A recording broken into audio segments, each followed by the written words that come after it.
Fi a Conor di wedi bod yn gilydd ers ni bod yn tri pryd wnaeth ni dechrau meithrin. Rwy'n ni'n ffrindiau gorau. Ers ni wedi bod yn brodyr a ni wedi mynd trwy popeth gyda'n gilydd. Fi'n cofio bod ni wedi addo gymaint i'n gilydd, fel rwy'n cofio addo i fe, bod ni'n symud mas o'r unol daleithau gyda'n gilydd. Nes i symud mas o'r unol daleithau. Y peth roedd yn cadw fi'n mynd yw y ffaith bod fi wedi addo i Conor, byddai yn symud mas o'r unol daleithau ben fy hun, wneud yn falch.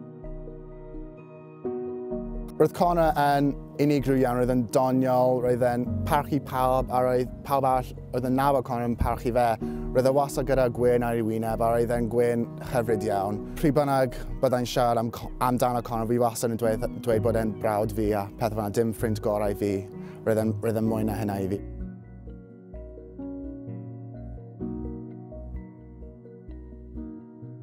Roedd fi jyst ar Facebook, nes i gweld rhywun wedi rhoi jyst calon ar profile Conor, so fi'n credu, okay. Nes i anfon neges iddo fe, jyst dweud sut mae'n neud, so fi'n gwybod wnaeth e'n mynd mas gyda'i ffrindiau fe lawr i Treco Bay. Dydd Sul, nes i cael neges gan un o ffrindiau ni i ddweud bod e'n yr ysbyty. Ces i galwad ffôn gan ffrind arall i ddweud, Rob, ti angen dod i'r ysbyty nawr, ti angen dod. Naethon ni mynd syth i'r ysbyty. Roedd y holl teulu yna, roedd mam fi fyna, jyst yn trio helpu mas y teulu Marshall cyn gymaint roedd ni'n gallu. Pob dydd wedyn roedd fi yn yr ysbyty, nes i ddim mynd mewn i coleg, ond roedd coleg yn gwybod. A rwy'n cofio mynd mewn bore dydd Iau.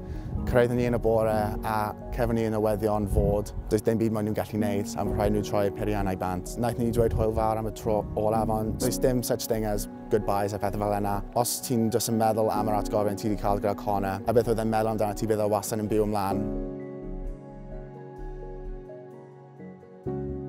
Mae dal ddim yn teimlo'n wir i fod yn onest. Beth fi'n neud nawr yw pryd fi'n teimlo'n lawr. Fi'n mynd lawr i'r Crefn Barry a fi jyst yn eistedd fyna, fi jyst yn siarad gyda fe. Ar ôl hynna fi'n teimlo bach yn wyllt gyda hynna, fi'n teimlo bod e wedi siarad gyda fi hefyd. Rwy'n gallu cofio pryd oedd Conor eisiau gyrru bike, naeth e cael ei bike licence fe. A naeth nhw gofyn i fe os oedd e eisiau arwyddo lan am fod yn organ donor. A roedd Conor wedi dweud, yeah. A mae wedi achub 3 pobl nawr, so ti'n gallu meddwl amdano fel rhannau o Conor dal yn fyw. A mae wedi achub 3 pobl o farwolaeth.